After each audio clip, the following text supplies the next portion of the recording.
day 4 in Jamaica, and we wanted to go back to Montego Bay and do a little snorkeling. So we had a driver pick us up, and we drove back to Montego Bay. It was about a 40-minute drive.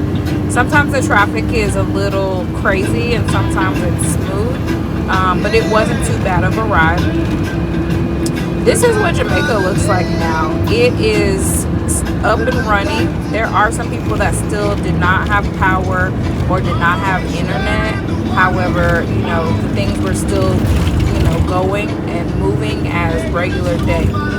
I did learn about, they pay for their homes as they build.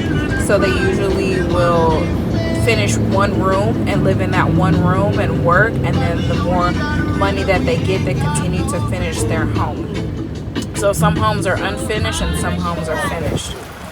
We pulled up and went to this Starbucks. And then this was the entrance that we went into. It's called Doctor's Cave.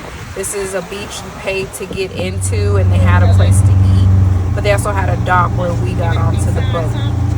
The kids were unsure about what was going on. It was hot, but they were like, okay, we're gonna stick it out and have a good time. We were listening to music. We rode around on the boat probably about 20 minutes before we came back and stopped and snorkeled. And they were like, get the camera off of me. But once the captain said, who wants to drive the boat? LJ was all for it. He was driving us round and round in that ocean, and he might become a captain in the near future. But these captain and the guide, they were so nice. They were so, understanding. LJ was kind of scared. He even took LJ in the water, made sure his goggles were fitting properly. But LJ did not last in that water. He was like, it's cold and I don't know what I'm doing out here. We all ended up getting in the water, and this was just a picture to, show that we were here. We came, we conquered. I love the water. I'm floating in here. They made everybody have a life jacket on. I've never seen anybody wrap the life jacket around like that, but I liked it. It was pretty good, and you were able to still float and not sink. I don't know what I was talking about, but Kennedy was in and out. He was in and out. One of the guides went down to the bottom and they found this shell for LJ. Her and I, she was trying to get some mommy and daughter time.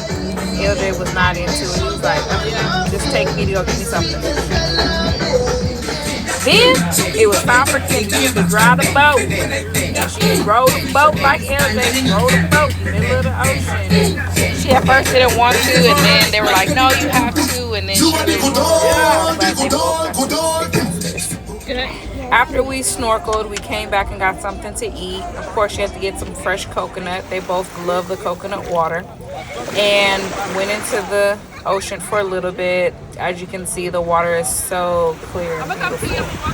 I was trying to tell this guy what to do, but it just wasn't working. Played in the sand when we got back to the resort. Of course, LJ had to cut his foot on the rocks, so we had to get a little medical attention, but he ended up being okay. Only LJ. The guys here were so nice. There was nothing really that they could do because of the location that it was in, but they helped us out and did a good job.